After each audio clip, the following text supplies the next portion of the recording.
ఆర్థికంగా వెనుకబడి ఉన్న పేదల ఎదుగుదలకు భరోసా కల్పిస్తూ వారికి చేయూతనందించే దిశగా పరిపూర్ణమైన ఆశయంతో సీఎం వైఎస్ జగన్మోహన్ రెడ్డి పనిచేస్తున్నారని జిల్లా ఇన్ఛార్జ్ రాష్ట్ర బీసీ సంక్షేమం సమాచార పౌర సంబంధాల మంత్రి రూరల్ నియోజకవర్గ కోఆర్డినేటర్ చెల్లుబోయిన శ్రీనివాస వేణుగోపాలకృష్ణ పేర్కొన్నారు. రూరల్ మండలం శాటిలైట్ సిటీలో గ్రామ ప్రజలతో ఏర్పాటు చేసిన ఆత్మీయ సమావేశానికి మంత్రి వేణుగోపాలకృష్ణ అతిథిగా హాజరయ్యారు.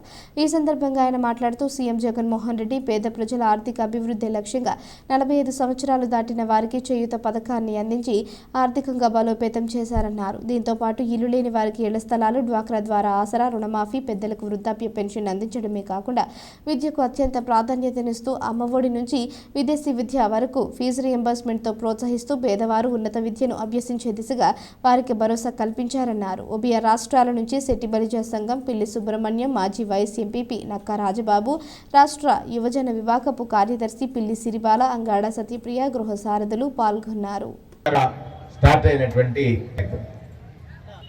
రాజశేఖర రెడ్డి ఇంకా ఆలోచించారు ప్రత్యేకంగా బీసీల కోసం. కేవలం వాళ్ళకి ఆరోగ్యశ్రీ ఇచ్చేసి లేకపోతే రూపాయలు కేజీ బియ్యం అని అంటే వాళ్ళకి అది కాదు. ఆ కుటుంబం ఎదగాలంటే కుటుంబంలో చదువుకున్నవాడు ఉండాలి. ఆకి డబ్బు లేక అటెండులు చదివించలేకపోతున్న పిల్లల లేక కాదు అనుకున్నాడు. కాబట్టి ఫీజు రియంబర్స్మెంట్ అనేటువంటి కార్యక్రమం ఆలోచించండి.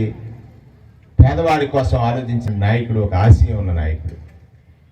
ఆ కాంగ్రెస్ పార్టీ 2009లో 14లో అత్యాశ పనులు పెరిగి 12 జిల్లాలు ఉన్నాయి.